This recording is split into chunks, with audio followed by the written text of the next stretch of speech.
बरसात की एक काली रात थी। घड़ी में रात के 11:45 बज रहे थे। स्टेशन पर सन्नाटा पसरा हुआ था। केवल एक पुरानी एक्सप्रेस ट्रेन प्लेटफॉर्म पर खड़ी थी। उस ट्रेन में मुश्किल से 10-15 यात्री थे। उसी समय रवि नाम का एक युवक भागता हुआ स्टेशन पहुंचा। उसे अपनी बीमार मां से मिलने गांव जाना था। टिकट लेकर वह जल्दी से ट्रेन में चढ़ गया। जैसे ही ट्रेन चली, तेज बारिश शुरू हो गई। बिजली आसमान में चमक रही थी। रवि ने देखा कि उसके सामने वाली सीट पर सफेद साड़ी पहने एक बूढ़ी औरत बैठी थी। उसका चेहरा झुर्रियों से भरा था, लेकिन उसकी आंखें अजीब तरह से चमक रही थीं। कुछ देर बाद बूढ़ी औरत बोली, बेटा, अगला स्टेशन आने से पहले किसी की आवाज सुनकर दरवाजा मत खोलना, चाहे कोई कितना भी रोए। रवि ने पूछा, क्यों दादी? बूढ़ी औरत ने केवल इतना कहा, जो दरवाजा खोलता है वो फिर कभी घर नहीं पहुंचता। इतना कहकर वो चुप हो गई। रवि को लगा शायद दादी अंधविश्वासी है। करीब आधे घंटे बाद ट्रेन घने जंगल से गुजर रही थी। अचानक ट्रेन की सारी लाइटें बंद हो गईं। पूरा डिब्बा अंधेरे में डूब गया। तभी बाहर से एक छोटी बच्ची के रोने की आवाज आई, अंकल, दरवाजा खोल दीजिए, मुझे बहुत डर लग रहा है। रवि का दिल पसीज गया। बाकी यात्री डर के मारे चुप बैठे रहे। बूढ़ी औरत ने धीरे से कहा, मत खोलना। लेकिन बच्ची की रोने की आवाज और तेज होती गई। अंकल, मेरी मम्मी मर गई, मुझे बचा लीजिए। रवि से रहा नहीं गया। वह दरवाजे के पास गया और जैसे ही हैंडल पकड़ने लगा, अचानक बूढ़ी औरत ने उसका हाथ कसकर पकड़ लिया। अगर आज दरवाजा खोला तो पूरी ट्रेन में कोई जिंदा नहीं बचेगा। उसी समय बिजली चमकी। रवि ने खिड़की से बाहर देखा। वहां कोई बच्ची नहीं थी, बल्कि एक डरावनी औरत हवा में उल्टी लटकी हुई थी। उसकी लाल आंखें थीं, लंबे बिखरे बाल थे और उसके पैर उल्टे थे। वह जोर जोर से हंस रही थी। हाँ, हाँ, हाँ, आज भी कोई मेरे जाल में नहीं फंसा। इतना कहकर वह अंधेरे जंगल में गायब हो गई। कुछ मिनट बाद ट्रेन अगले स्टेशन पर पहुंच गई। लाइटें फिर से जल उठी। रवि ने राहत की सांस ली, लेकिन जब उसने बूढ़ी औरत को धन्यवाद देने के लिए पीछे देखा, सावित्री देवी अपने 2 बेटों रवि और मोहन के साथ रहती थी। बड़े बेटे रवि की पत्नी नेहा शहर में पली बढ़ी थी। उसे सुबह जल्दी उठना पसंद नहीं था। इसलिए वो रोज बाजार से पैकेट वाला नाश्ता और ब्रेड बिस्कुट ले आती थी। शुरू में सब ठीक लगा, लेकिन धीरे धीरे सावित्री देवी की तबीयत बिगड़ने लगी। उन्हें घर के बने ताज़ा खाने की याद आने लगी। एक दिन उन्होंने छोटे बेटे मोहन से कहा, बेटा, अब तेरी शादी ऐसी लड़की से करेंगे जो घर परिवार को समझे और अपने हाथों से प्यार से खाना बनाए। कुछ महीनों बाद मोहन की शादी गांव की सरल और मेहनती लड़की रानी से हो गई।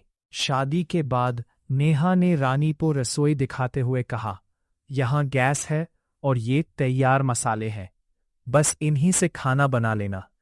रानी मुस्कुराकर बोली, दीदी, हमारे गांव में तो मसाले खुद पीसते हैं। अगले दिन रानी सुबह सुबह बाजार से ताज़ी सब्जियां लाई। उसने धनिया, लहसुन और मिर्च को सिलबट्टे पर पीसा। जब उसने बाजरे की रोटी, दाल और हरी चटनी बनाई तो पूरे घर में खुशबू फैल गई।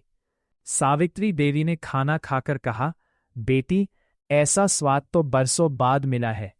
नेहा ये देखकर हैरान रह गई। एक दिन रवि के व्यापार में भारी नुकसान हो गया। घर की आर्थिक स्थिति कमजोर होने लगी। रवि परेशान रहने लगा। परिवार पर कर्ज बढ़ने लगा। तब रानी ने कहा, भैया जी, चिंता मत कीजिए, मेरे पास एक उपाय है। सबने पूछा, क्या? रानी बोली, मैं गांव की खास बाजरे की रोटी और देसी चटनी बेचूंगी। सबको यह विचार अजीब लगा, लेकिन रानी को अपने हुनर पर भरोसा था। रानी ने सड़क किनारे एक छोटा सा स्टॉल लगाया। वह गरम गरम बाजरे की रोटी, सरसों का साग और मिट्टी के कुल्हड़ में छाछ देने लगी। कीमत भी बहुत कम रखी।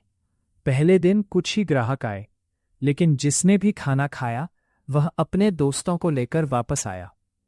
कुछ ही दिनों में स्टॉल के सामने लंबी लाइन लगने लगी। लोग कहते, इतना स्वादिष्ट और शुद्ध खाना तो हमने वर्षों से नहीं खाया। सोशल मीडिया पर भी रानी के खाने की चर्चा होने लगी। कुछ महीनों में रानी का छोटा स्टॉल एक बड़े रेस्टोरेंट में बदल गया। रवि का सारा कर्ज उतर गया और परिवार फिर से खुशहाल हो गया।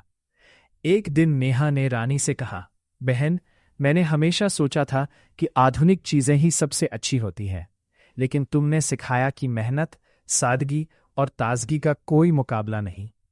रानी मुस्कुराई और बोली, दीदी, खाना सिर्फ पेट नहीं भरता, उसमें प्यार भी होना चाहिए। उस दिन पूरा परिवार एक साथ बैठकर खाना खा रहा था। सावित्री देवी की आंखों में खुशी के आंसू थे। उन्हें गर्व था कि उनकी छोटी बहू ने पूरे परिवार की किस्मत बदल दी। सीख, सच्ची मेहनत, आत्मविश्वास और अपने हुनर पर भरोसा इंसान को हर मुश्किल से बाहर निकाल सकता है।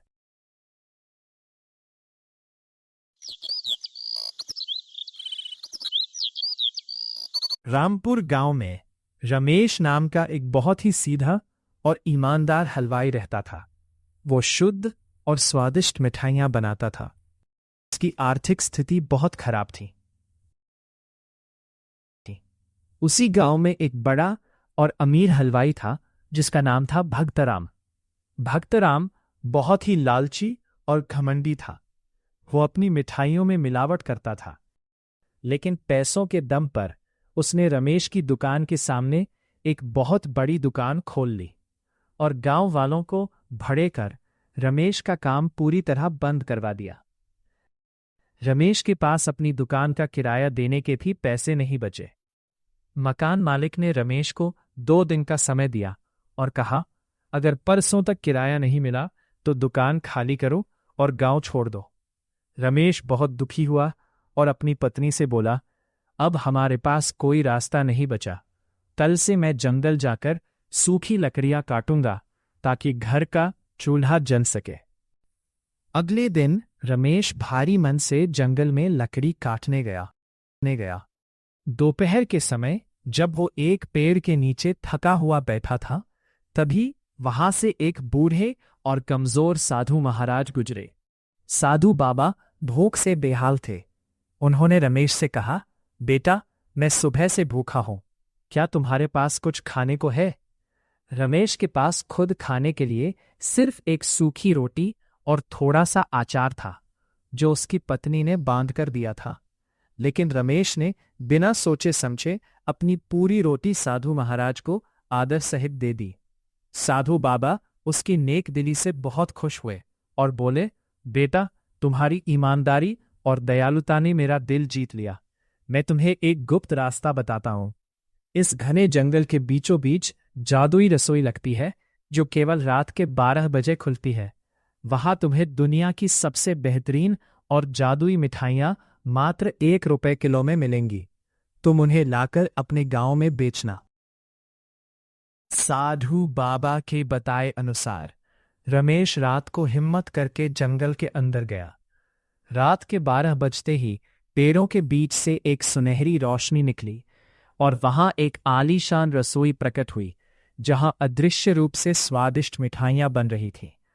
रमेश ने अपनी जेब से बचे कुचे 5 रुपए निकाले और 5 किलो जादुई अमृत पेड़ा खरीद लिया।